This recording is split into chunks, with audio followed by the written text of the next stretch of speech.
ഭഗവാൻ അയ്യപ്പൻ മഹിഷി നിഗ്രഹത്തിന് ശേഷം തിരിച്ച് ശബരിമലയിലേക്ക് മടങ്ങിയപ്പോൾ ഇരുമ്പൂന്നി വിശ്രമിച്ച ക്ഷേത്രമാണ് ഇരുമ്പൂന്നിക്കര ശ്രീ മഹാദേവ ദേവി ക്ഷേത്രം.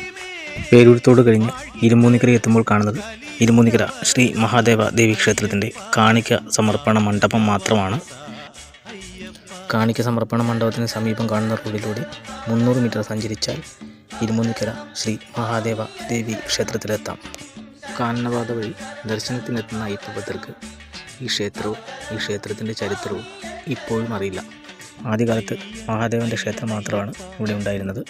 വസൂരി പടർന്നു പിടിച്ച സമയത്ത് ഇവിടുത്തെ ആളുകൾ കൊടുങ്ങല്ലൂരുമായി പ്രാർത്ഥിക്കുകയും ഇവിടെ കുടിയിരുത്തുകയും ചെയ്തു. ഇപ്പോൾ മഹാദേവനും ഭദ്രകാളിക്കും തുല്യസ്ഥാനമാണ് ഈ ക്ഷേത്രത്തിൽ. കാനനപാത വഴി ദർശനത്തിനെത്തുന്ന ഈ ഭക്തർക്ക് വിരിവെക്കുന്നതിനും വാഹനങ്ങൾ പാർക്ക് ചെയ്യുന്നതിനും ടോയ്ലറ്റ് സൗകര്യങ്ങൾ ക്ഷേത്രത്തിൽ സൗജന്യമായിട്ട് ഏർപ്പെടുത്തിയിട്ടുണ്ട്.